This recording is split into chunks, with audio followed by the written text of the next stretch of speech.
कल्याण और भगवत प्राप्ति में अंतर क्या है? कल्याण और भगवत प्राप्ति में बड़ा अंतर है।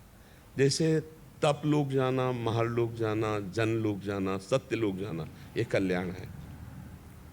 स्वर्ग के ऊपर के लोगों को में स्वर्ग तक पुण्य लोकों का भोग भोग कर मृत्यु लोके विसंति, वो यहाँ आएगा। लेकिन जैसे तप लोक जाना, जन लोक जाना, महालोक जाना, सत्य लोक जाना, ये कल्याणमय लोक है, ये भोग लोक नहीं है। तो वहां से आना पड़ेगा? नहीं, ब्रह्मा के साथ उन लोकों में है कि अभी तो नहीं आना पड़ेगा, लेकिन दो परार्थ जब ब्रह्मा की आयु समाप्त होगी और फिर जब सृष्टि होगी तो आना पड़ेगा। लेकिन मोक्ष और भगवत प्राप्ति हो जाने पर आना नहीं पड़ेगा।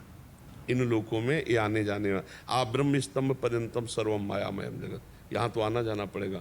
आ ब्रह्म भुवनान लोकान पुनरावर्तिनो अर्जुन, भगवान कह रहे ना गीता में, यहाँ से लेके ब्रह्म लोक तक का आना जाना, पर वो कल्याण हो गया, वो दुखों से अभी छूट गया है, वो परम सुख में निमग्न है। लेकिन उसे आना पड़ेगा सृष्टि चक्र में। सृष्टि चक्र से मुक्त होने के लिए भगवत प्राप्ति या मोक्ष प्राप्त होना अनिवार्य है। तो आपने कहा था कि आर्त और अर्थार्थी जो भक्त होते हैं उनका कल्याण हो जाता है, तो क्या उन्हें मुक्ति? नहीं, मुक्ति शब्द से तो नहीं जोड़ सकते हम, क्योंकि आप भगवान से रुपया मांगे हो तो भगवान क्रम बाई क्रम आपको बढ़ाएंगे। लेकिन आपने भगवान के दर्शन तो चाह नहीं, भगवान से प्रेम चाह नहीं, तो मुक्ति तो नहीं मिलेगी अर्थार्थी आर्त को। धन प्राप्ति के बाद वो जैसे कामना करेगा, अगर वो धन प्राप्ति के बाद फिर भगवान की प्राप्ति की कामना करे तो बात बन जाएगी।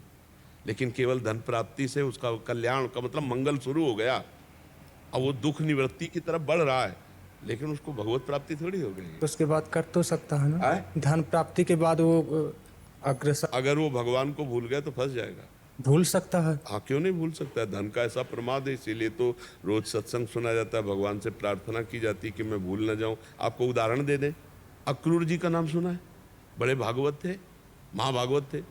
समंतक मणि में उनका मन आ गया और सतधन्वा को प्रेरणा की कि सत्राजित को मार डालो, और समंत मणि ऐसा किया।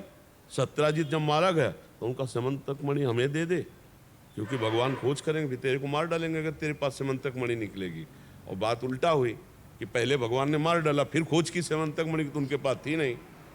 अब सबको हुआ कि समंतक मणि के लिए तो सत्राजित मारा गया, तो आखिरकार उसके पास समंतक मणि निकली क्यों नहीं?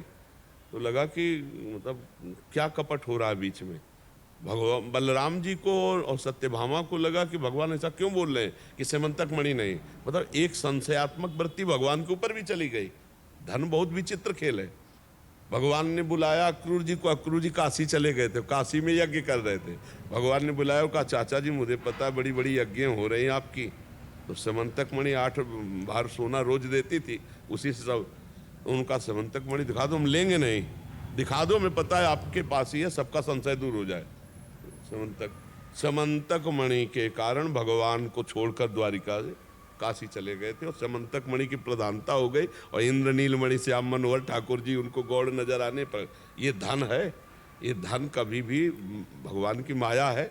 भगवान अभी सब हमारी बुद्धि, हम सबकी बुद्धि को मोहे हुए है। अब भगवान से अर्थ मांगे पर उसके साथ प्रार्थना ये कर दे कि आपका विस्मरण कराए तो मत देना, आपकी स्मृति रहे भगवान। तो वैसे तो मांगे ना, वो भगवान सब दे ही रहे, पर अगर मांगे भी तो छूट दे दे कि ऐसा धन ना दे देना कि आपसे दूर हट जाए, आपको भूल जाए। देखो दत्तात्रेय जी को रिझा लिया शास्त्राबाहु अर्जुन ने, खूब धन संपत्ति ऐश्वर्य सब प्राप्त किया और चढ़ गया अभिमान।